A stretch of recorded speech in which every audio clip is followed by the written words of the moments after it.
하나님 말씀 받들어 읽겠습니다. 고린도전서 15장 8절. 맨 나중에 만삭되지 못하여 난 자 같은 내게도 보이셨느니라. 14절. 그리스도께서 만일 다시 살아나지 못하셨으면 우리가 전파하는 것도 헛것이요 또 너희 믿음도 헛것이며. 20절. 그러나 이제 그리스도께서 죽은 자 가운데서 다시 살아나사 잠자는 자들의 첫 열매가 되셨도다. 아멘. 우리 하나님의 크신 은혜와 평강이 우리 모두에게 함께 하시길 바랍니다. 하나님의 말씀이 들려져서 우리가 믿음을 갖게 되기를 바라고, 믿는 자들에게는 하나님의 말씀이 더 은혜가 되기를 바랍니다. 고린도 교회에 많은 문제가 있었죠. 고린도 교회에 당파 문제, 파당이 갈라져서 서로 싸우는 당파 문제가 심했습니다. 그리고 고린도 교회에 은사 문제로 이런저런 질투가, 또 성도들 간에 이런저런 싸움들이 많이 일어났습니다. 그리고 아버지의 부인, 어머니를 데리고 사는 이러한 윤리 도덕 자체가 무너진 이러한 상황도 나타났습니다. 그리고 음식 먹는 문제에 대해서도 많은 이 시비가 있었습니다. 우상 앞에 제사를 드리고 난 제물을 시장에다 내다 팔았을 때 그것을 사다가 먹은 것이 죄가 되냐 안 되느냐, 그러면서 여기에 대한 문제도 많이 일어났습니다. 여러분, 시장에 내다 파는 물건들은 그냥 사다가 먹으면 됩니다. 사다가 감사함으로 먹으면 되는 거예요. 그리고 또 중요한 문제가, 돌아가신 분, 죽은 사람을 위해서 기도를 하면 그 기도가 효과가 있느냐 없느냐, 이런 문제도 있었어요. 죽은 자들을 위한 기도는 효과가 없습니다. 산 자들을 위해서 기도해야 돼요. 죽은 자들은 이 땅에 없기 때문에 죽어버린 다음에는 기도할 필요가 없어요. 그 다음에 오늘 읽은 결정적인 문제가 부활 문제입니다. 부활 문제.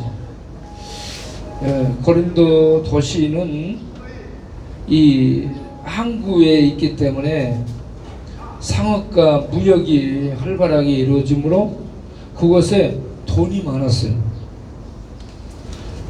돈이 많이 흐르면 유흥주점이 생겨요. 술집과 놀이문화, 그리고 유흥문화, 이런 게 생깁니다. 그래서 고린도 도시는 돈이 많았고 사업이 흥행했고 술과 여자, 노름이 오늘날처럼 많이 성행한 그런 도시였어요. 특별히 고린도에는 아프로디테를 모시고 있는 여신 아프로디테, 로마에서는 비너스라는 이 신을 숭배하는 신전을 만들어 놓고 거기에 신전 창기들이 1000여 명이나 있었어요. 그러면서 제사를 드리는 의식 중에 성행위를 하게 되므로 돈이 많은 고린도 이 도시에 술 마시고 유흥을 즐기러 왔다가 신전에 가서 제사 드리면서 신전 창기들과 이렇게 놀아나는, 이게 이 고린도의 어떤 도시의 특징을 나타내므로 많은 사람들이 고린도를 찾게 된 거예요. 그러다 보니 사람들에게 너는 고린도 사람이야, 너 고린도인이야, 그렇게 말하면 타락한 사람, 이 고린도인이라는 이 자체가 타락하고 방종한 이런 사람의 대명사가 되어 있었습니다. 이런 곳에 사도 바울이 2차 전도 여행 이 AD 50년경에 방문을 했어요. 이렇게 돈이 막 돌고 사업이 잘 번창하고 유흥주점 이렇게 이 숙박시설 그리고 신전 창기들을 놓고 돈벌이하는 이런 이 신을 여신을 섬기는 타락한 영적으로 타락하고 이 세상적으로도 문란한 이러한 도시에 사도 바울이 AD 50년경에 가서 1년 6개월 정도 머물면서 전도를 했어요. 전도를 해가지고 세운 교회가 고린도 교회입니다. 1년 6개월 정도 전도해서 세워놓은 다음에 사도 바울은 한 곳에서 목회하지 않고 이동을 했기 때문에 다른 곳으로 옮겼어요. 다른 곳으로 옮긴 다음 한 3년 정도 지난 다음에 교회 내에 많은 문제가 발생했다는 것을 듣게 된 거예요. 그래서 이 바울이 이 고린도 교회의 문제를 듣고 에베소에서 편지를 써서 보낸 게 고린도 전서입니다. 이게 AD 55년경 그러니까 AD 50년경에 가서 전도를 해가지고 세운 교회가 1년 6개월 정도 세운 교회가 문제가 생겼다는 얘기를 다른 데서 듣고 55년 정도 몇 년 뒤에 편지를 써서 보낸 거예요. 그래서 쭉 그 고린도 교회 문제들을 가지고 지적을 하는 거죠. 너희들이 분당이 있고 파당이 있고 싸움들이 있는 것은 사랑이 없기 때문이다 하면서 너희들은 서로 사랑으로 섬기라. 무슨 은사를 받았냐? 사랑으로 행하라. 사랑이 없게 되면 다툼이 일어나고 싸움이 일어나게 된다. 그래서 교인들끼리 상처 있고 교회 안 나오게 되니까 사랑으로 은사와 능력들을 쓰도록 해라. 이러한 말씀을 합니다. 그래서 고린도전서 13장에 유명한 사랑장이 나오죠. 그리고 15장 오늘 읽은 15장에는 부활에 대해서 얘기를 하고 있습니다. 우리 기독교의 핵심은 예수님이 하나님으로서 우리의 죄를 이 땅에 오셔서 죽으신 것이요 죽으셨다가 끝나지 않고 다시 살아나신 것입니다. 할렐루야. 그런데 이 살아났다는 것을 믿지를 못하는 거예요. 사람들이 믿지를 않는 거야. 그래서 사도 바울이 예수님은 성경대로 예언대로 죄를 위해서 죽으시고 성경대로 다시 살아나서 제자들 베드로에게 보이고 또 500여 형제에게 보이고 야고보에게 보이고 그 후에 맨 마지막에 만삭되지 못하여 난 10달을 채우지 못하고 난 부족한 나 같은 사람에게도 나타나 보였다라고 얘기합니다. 여러분 사도 바울은 율법주의자입니다. 율법 전문가예요.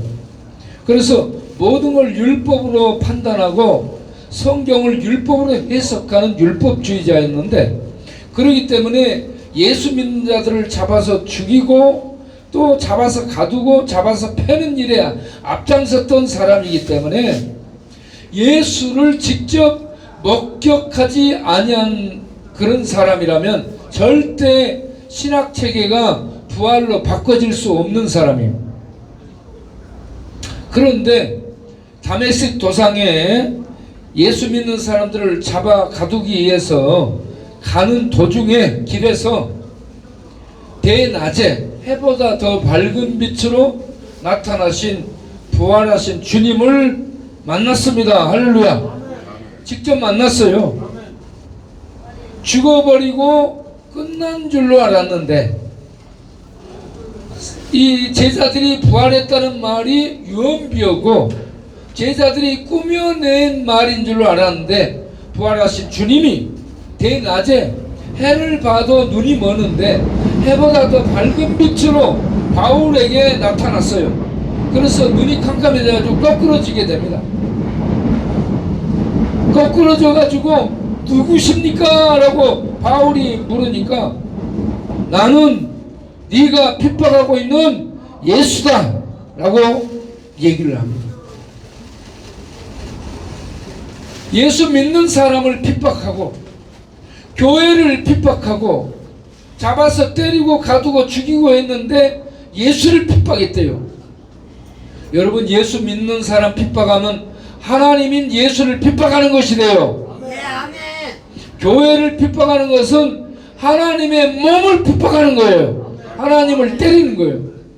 교회를 핍박하고 해방하는 것은 하나님의 눈을 찌르는 것이 되는 거예요.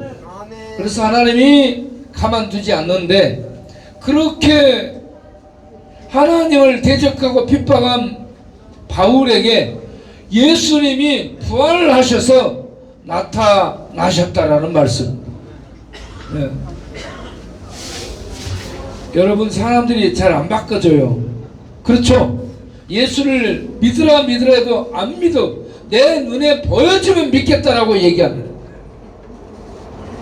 제가 이곳에 왜 와서 복음을 전하고 지금 38년째 이런 일을 하겠습니까? 내가 예수를 만났기 때문에 예수님의 구주 되심, 하나님 되심, 우리들의 구원의 길이 되심을 전하기 위해서 제가 이곳에 들어온 거죠. 돈벌이하러 들어왔겠습니까? 네?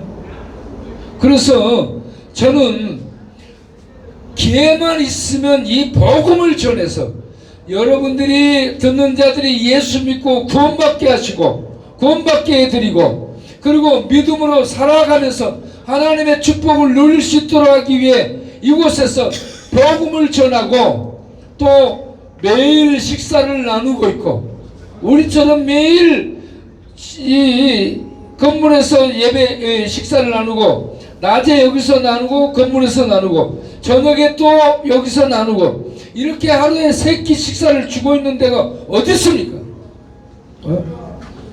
이렇게 밥을 또 잘해서 주는 데가 없고 그리고 날마다 이렇게 복음을 전하는 데가 어디 있습니까? 이렇게 제가 복음을 전하고 이렇게 나누는 일을 하고 중독자들을 치유하고 이 종교를 돌보는 일을 하는 이유가 예수님을 제가 만났기 때문에 저도 변화돼서 이곳에 들어와서 하는 것이죠.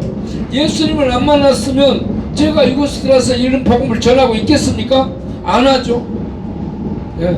그런데 사도 바울이 예수님, 부활하신 예수님 만나서 변화돼 가지고 복음을 전하러 다녔던 것처럼 저도 예수님을 만났기 때문에 이 복음을 전하기 위해서 내 젊음을 바치고 청춘을 바치고 인생을 바치며 이 일을 하고 있는 줄 아시길 바랍니다. 네. 그래서 사도 바울이 뭐라고 했어요? 8절에 만삭되지 못하여 난 자 곧 10달이 못돼서 부족한 나한테 이렇게 부족한 죄인인 개수인 나한테 하나님이 직접 나타나서 하나님의 살아계신 실존 그 존재를 보여주셨다는 얘기입니다. 여러분, 예수님은 허공에 떠있는 분이 아니고 별이 아니에요. 살아계신 하나님이심을 믿으시기 바랍니다. 살아계셔서 하늘에도 계시지만 여기에도 나타나시고 예배드리는 현장에 임하여 계시는 줄 아시길 바랍니다. 그리고 믿는 자 심령 안에 성령으로 오셔서 함께 거하시는 줄을 또한 믿으시기 바랍니다. 그래서 우리는 죽어도 다시 살게 되는 거예요. 부활하신 주님이 믿는 자 안에 함께하기 때문에. 만일 이렇게 예수님이 죄인을 위해서 죽으시고 다시 성경대로 살아나셨다는 살아나심 이 부활이 없었다면 10절에 뭐라고 했어요? 우리의 믿음이 헛것이고 우리가 전하는 것도 헛것이고, 어? 너희들이 하나님 아는 지식도 헛것이고 아무것도 아니다라고 얘기를 하고 있습니다. 그런데 예수님은 살아계신 신이시고, 예수님은 우리의 죄를 위해 죽으시고, 예수님은 다시 부활하셨다, 이게 사실이기 때문에 헛되지 않은 줄 믿으시기 바랍니다. 성경을 읽어보면 C.S. 루이스가 얘기를 했죠. 세 가지를 얘기했어요. C.S. 루이스는 영국 옥스포드에서 가르치다가 캠브리지 대학으로 옮겨서 이 고전 영문학을 가르친 그런 교수였는데, 아주 인문학자적인, 그리고 이 성경을 신화적으로 해석했던, 이해를 했던 이런 사람이 하나님은 계시다 유실론자로 바꿔지고, 그리고 성경을 헬라어로 읽은 다음에 예수는 세 가지를 얘기했어요. 사람으로서, 사람의 입에서 나오는 말 중에 이 말할 수 없는 세 가지 말을 했다라고 얘기를 했어요. 첫째, 사람인 인간이 자기를 신멸했다는 거예요. 둘째, 사람이 하나님이 해주는 죄를 사해주는 권세, 하나님만이 하는 죄사함의 권세를 사람이 베풀고 다닌다. 셋째, 예수가 죽었다가 부활했다라는 이 소리. 예수가 죽었다가 부활했다, 죽은 자가 살아나는 일은 인류 역사상 없어요. 그런데 죽었다가 살아났다라고 얘기하는데 그게 사실이다. 이런 얘기를 하는 작자는 정신병자든지 지옥에서 온 속이는 사탄이든지 아니면 진짜 신이든지 셋 중에 하나인데, 내가 성경을 읽어보니 예수는 진짜 신이더라. 할렐루야. 성경의 말씀이 사실이더라. 신화 얘기가 아니고 이솝 우화가 아니에요. 문학작품이 아니에요.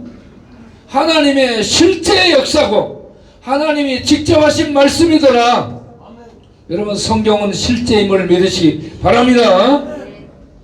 그래서 예수가 여러분 부활했다라는 얘기.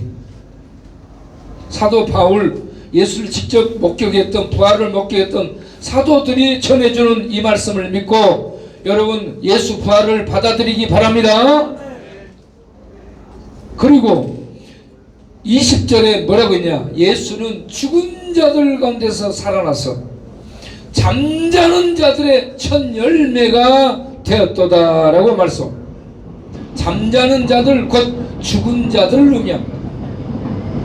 죽은 자들 가운데서 첫 번째로 부활한 분이다 라는 말씀. 여러분, 이 첫 열매라고 하는 단어는 구약에서 유대인들이 이 곡식을 베가지고 첫 열매를 하나님께 드린 거예요. 제사로. 초실절에. 이거는 무슨 의미가 있느냐? 첫 열매를 드리는 것은 나머지 수확물을 다 드린 것으로 하나님이 받는 거예요. 알겠죠?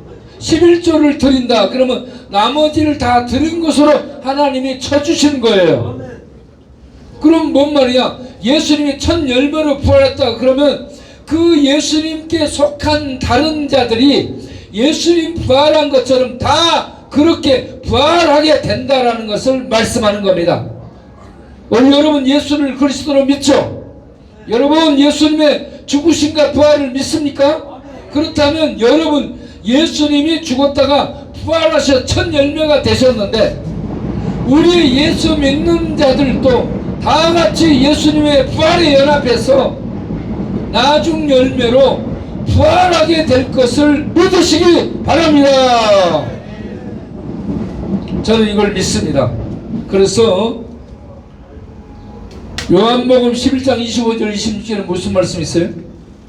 우리 정명은 선 나는 부활이요 생명이니 나를 믿는 자는 죽어도 살겠고 무릇 살아서 나를 믿는 자는 영원히 죽지 아니하리니 이것을 내가 믿느냐. 할렐루야.